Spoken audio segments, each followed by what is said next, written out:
Welcome friends, and today we are discussing about the one more topic in economics, budget. So మనం first introduction పరిచయంలో చూసుకున్నట్లయితే కనుక budget అనేటువంటి పదం baguette అనేటువంటి French పదం నుండి ఉద్భవించింది. సో ఫ్రెంచ్లో బగెట్ అనేటువంటి పదానికి అర్థం ఒక సంచి అని అర్థం.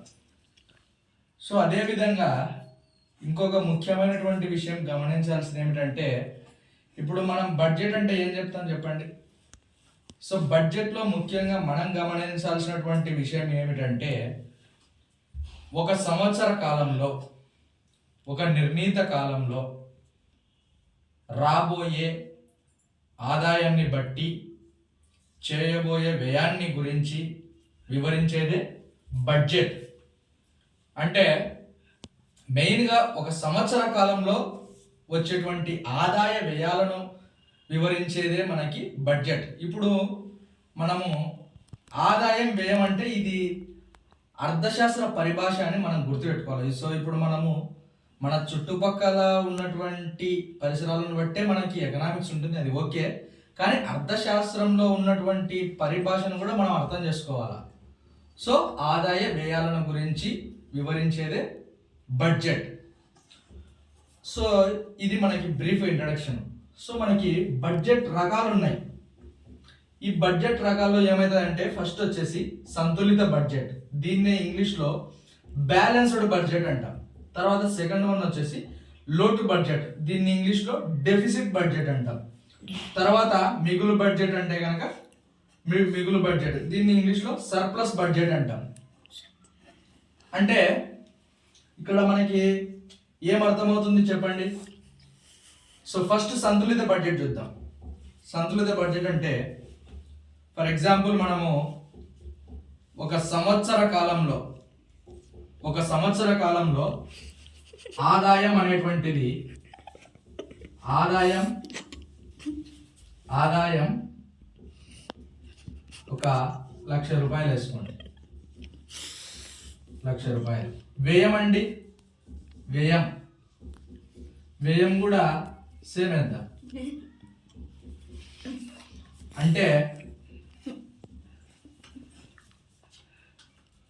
సంతులిత బడ్జెట్. అంటే ఈ రెండు ఈక్వల్ అయితే ఏమొస్తుంది మనకి, బ్యాలెన్స్డ్ బడ్జెట్ వస్తుంది. అంటే ఇప్పుడు మనము ఆదాయ వ్యయాలు రెండు కూడా ఏమైనాయి, ఈక్వల్ అయినాయి. అర్థమవుతుందా? ఆదాయము వ్యయము అంటే మనకు ఒక సంవత్సర కాలంలో 1,00,000 రూపాయలు ఆదాయం వచ్చింది, అదే 1,00,000 రూపాయలు ఖర్చు అయింది. అంటే అప్పుడు ఏమైనాయి, ఆదాయ వ్యయాలు అనేటివి రెండు కూడా బ్యాలెన్స్డ్గా ఉన్నాయి. అంటే మనకు ఆదాయం ఏమి పెరగలేదు, వ్యయం ఏమీ పెరగలేదు, రెండు ఈక్వల్ అయినాయి. రెండు ఈక్వల్ అయినప్పుడు సంతులిత బడ్జెట్ అనేటువంటిది ఏర్పడుతుంది. సో ఇదే ఎగ్జాంపుల్ని మనము ఒక ఫ్యామిలీ పరంగా తీసుకోవచ్చు, ఒక రాష్ట్ర బడ్జెట్గా తీసుకోవచ్చు, దేశ బడ్జెట్గా తీసుకోవచ్చు. మన టాపిక్ బడ్జెట్లో ముఖ్యంగా బడ్జెట్ రకాల్లో ఫస్ట్ వచ్చే సంతులిత బడ్జెట్. ఆదాయ వ్యయాలు అనేటువంటివి రెండు కూడా ఈక్వల్గా ఉన్నప్పుడు మనకి ఈ యొక్క సంతులిత బడ్జెట్ అంటే బ్యాలెన్స్డ్ బడ్జెట్ అనేటువంటిది ఏర్పడుతుంది అనేది బాగా గుర్తుపెట్టుకోండి. అండ్ నెక్స్ట్ వచ్చేసి లోటు బడ్జెట్. మనకి పేరులోనే ఉంది, మనం గమనించాల్సినటువంటి విషయం పేరులోనే ఉంది, లోటు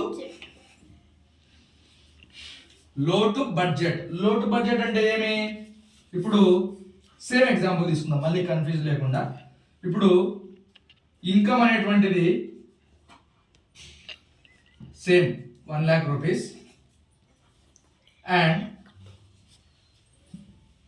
ఎక్స్పెండిచర్ అంటే ఏమి, వ్యయమే. ఎక్స్పెండిచర్ 1,50,000 వేద్దాం, 1,50,000. సో ఇప్పుడు ఇక్కడ ఏమైంది చెప్పండి, ఈజ్ నాట్ ఈక్వల్ టు ఏం చెప్పండి. ఒక సంవత్సర కాలంలో వచ్చినటువంటి ఆదాయానికంటే వ్యయం ఎక్కువగా ఉంది. అప్పుడు ఏం జరుగుతుంది, మనకి నాట్ ఈక్వల్ వస్తుంది. అంటే ఆదాయానికి వ్యయానికి మధ్య పొంతన అనేటువంటిది లేదు. అంటే ఆదాయం కంటే వ్యయం ఎక్కువగా ఉంది. మనకు వచ్చేదే ఆదాయం 1,00,000 రూపాయలు అయితే మనం చేసే ఖర్చు 1,50,000 ఉంది. సో అప్పుడు లోటు బడ్జెట్ అనేటువంటిది ఆటోమేటిక్గా ఏర్పడుతుంది ఇక్కడ. అర్థమవుతుందా?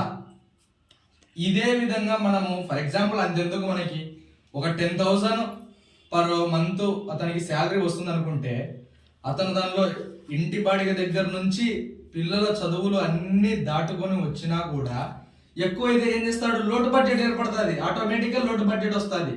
సో మన ఖర్చులు అనేటువంటివి మన ఆదాయానికి సరిపోయే విధంగా చూసుకోవాలా. చూసుకుంటేనే అతనికి సంతులిత బడ్జెట్ ఏర్పడతాయండి. మిగులు బడ్జెట్ పక్కన పెట్టేద్దాం, సంతులిత బడ్జెట్ వస్తే సో సాటిస్ఫై, ఆ పర్సన్ ఎవరైతే ఉన్నారో సాటిస్ఫై అనమాట. సో ఇది చాలా డేంజర్ లోటు బడ్జెట్ అని. అండ్ నెక్స్ట్ వచ్చేసి మిగులు బడ్జెట్. ఇంకా మీరు దీని గురించి ఎక్కువ మాట్లాడాలంటే రేర్ అండి. 100లో ఒక 10% ఉంటారేమో ఒకవేళ మిగులు బడ్జెట్ చేసేవాళ్ళు. ఎందుకంటే పెరుగుతున్నటువంటి ఖర్చులకు అనుగుణంగా శాలరీస్ లేవు. ఫస్ట్ పెరుగుతున్నటువంటి ఖర్చులకు అనుగుణంగా శాలరీస్ అనేటువంటివి తక్కువ ఉన్నాయి. సో ఇప్పుడు ఇంకా మీకు బాగా అర్థమైనట్టు చెప్పాలంటే a cost of living between rural and urban areas, అంటే గ్రామీణ ప్రాంతాల్లో జీవన విధానానికి అయ్యేటువంటి ఖర్చు, పట్టణ ప్రాంతాల్లో జీవన విధానానికి అయ్యేటువంటి ఖర్చు చాలా డిఫరెన్స్ ఉందండి. సో ఇక్కడ సర్ప్లస్ బడ్జెట్ అంటే మిగులు బడ్జెట్, వచ్చినటువంటి ఆదాయం ఏదైతే ఉందో దానికంటే తక్కువ ఖర్చు అయింది అనుకోండి, అప్పుడు ఏమేర్పడుతుంది, మిగులు బడ్జెట్ ఏర్పడుతుంది, అంటే సర్ప్లస్ బడ్జెట్. అర్థమవుతుందా? ఇప్పుడు వచ్చిన ఆదాయానికంటే అయినటువంటి వ్యయం అది ఎంతైనా కావచ్చు, తక్కువ అయింది అంటే మనకి ఆటోమేటిక్గా మిగులు బడ్జెట్ వస్తుంది. సో మనకి ఏంటంటే కనుక ఎవరైతే వచ్చినటువంటి ఆదాయంలో తమ ఖర్చులన్నీ తీసి ఎందుకంటే ఇప్పుడు నేను చెప్పేది ఏంటంటే కనుక మెయిన్గా వచ్చేసి మిగులు బడ్జెట్ అనేటువంటిది ఉంటేనే ఇప్పుడు ప్రజెంట్ జరుగుతున్నటువంటి సమాజంలో వాళ్ళు వ్యవసాయం చేసుకునే వాళ్ళు కావచ్చు, ఫ్యాక్టరీలో పనిచేసే వాళ్ళు కావచ్చు, లేదా ఉద్యోగస్తుల్లో ఉన్న వాళ్ళు, ప్రైవేట్ ఆర్ గవర్నమెంట్ ఏదైనా మనం తీసుకోవచ్చు. శాలరీస్ వస్తేనే మనకి ఖచ్చితంగా మిగులు బడ్జెట్ ఏర్పడుతుంది. ఈ మిగిలినటువంటి ఇక్కడ మనకి 20,000 మిగులుతుంది కదా, ఈ 20,000 ఏం చేస్తాడు, సేవింగ్స్లో చేస్తాడు. సేవింగ్స్ చేసుకున్నప్పుడు అదే విధంగా చేసుకున్న ఒక 6 months కానీ 1 year కానీ చేసుకున్నప్పుడు అతనికి శాలరీస్ రానప్పుడు ఈ 20,000 ఉపయోగించుకుంటాడు. అట్లా ఎన్ని నెలలు అతను చేసుకుని ఉంటే అది ఉపయోగించుకుంటాడు. లేదంటే కనుక వచ్చిన బడ్జెట్ వచ్చినట్టు వెళ్ళిపోయా, మళ్ళీ లోటు బడ్జెట్ ఏర్పడా. మిగులు బడ్జెట్ ఉంటేనే ప్రస్తుతం ఉన్నటువంటి జీవన విధానాన్ని కొనసాగించడానికి మానవులకు ఉపయోగపడుతుంది. అర్థమవుతుందా? సో ఎప్పుడైతే మిగులు బడ్జెట్ అనేటువంటిది ఉంటుందో అప్పుడే వ్యక్తి సమాజంలో జీవించగలుగుతారని మనకు అర్థమవుతుంది. సో మళ్ళీ ఒకసారి బ్రీఫ్గా చెప్తాను, సింపుల్ గుర్తుపెట్టుకోండి. What is the balanced budget? Income and expenditure is equal to balanced budget. లోటు budget, income and expenditure is not equal to deficit budget. మిగులు budget, income and expenditure. Income and expenditure వచ్చేసి ఇక్కడ మెయిన్గా వచ్చేసి ఏమి చెప్పండి, వచ్చినటువంటి ఇన్కమ్ కంటే ఎక్స్పెండిచర్ అనేటువంటిది తక్కువ ఉన్నప్పుడు, వచ్చినటువంటి ఇన్కమ్ కంటే ఎక్స్పెండిచర్ అనేటువంటి తక్కువ ఉన్నప్పుడు మిగులు బడ్జెట్ ఏర్పడుతుంది. సో ఇది ఒక కుటుంబానికైనా దేశానికైనా మిగులు బడ్జెట్ అనేటువంటిది ఉంటేనే మనము మన జీవనాన్ని కొనసాగించగలుగుతాం. సో ఇది మనకి మోస్ట్ ఇంపార్టెంట్. సో ఇదే క్వశ్చన్ మనకి ఇంటర్లో కానీ డిగ్రీలో కానీ ఖచ్చితంగా 5 మార్కులకు రావడానికి కూడా అవకాశం ఉంటుంది. లేదంటే కనుక 2 మార్కులకి ఈ మూడిటల్లో ఏదో ఒకటి ఖచ్చితంగా అడుగుతాడు. అది మాత్రం బాగా గుర్తుపెట్టుకోండి, ఓకేనా?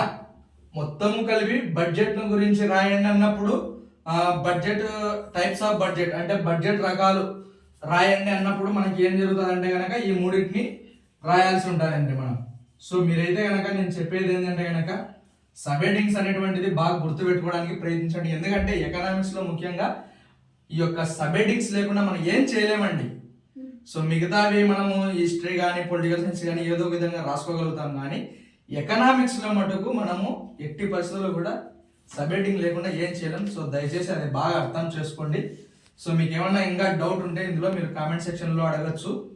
అదేవిధంగా మీ ఫ్రెండ్స్ కూడా షేర్ చేయండి, ఉపయోగపడుతుంది. ఎందుకంటే కనుక ఇప్పుడు మనకి ఇంటర్మీడియట్లో రీసెంట్గానే క్వార్టర్లీ ఎగ్జామ్స్ అయిపోయి, హాఫ్ ఇయర్లీ ఎగ్జామ్స్ కూడా మనకి డిసెంబర్లో కానీ జనవరిలో కానీ జరిగే ఛాన్స్ ఉంటుంది, కాబట్టి ఉపయోగపడుతుంది అని చెప్పేసి చెప్తున్నాను. సో ఈ వీడియో నచ్చినట్లయితే కనుక మీ ఫ్రెండ్స్కి ఖచ్చితంగా షేర్ చేయండి. సో ఇంకా ఏమన్నా డౌట్ ఉన్నా కూడా నాకు కామెంట్ సెక్షన్లో మీరు కామెంట్ చేస్తే కనుక నేను మీకు ఖచ్చితంగా క్లారిఫై చేయగలను. సో బాగా గుర్తుపెట్టుకోండి, బడ్జెట్ రకాలంటే సంతులిత బడ్జెట్, లోటు బడ్జెట్, మిగులు budget. Thank you for watching. Okay.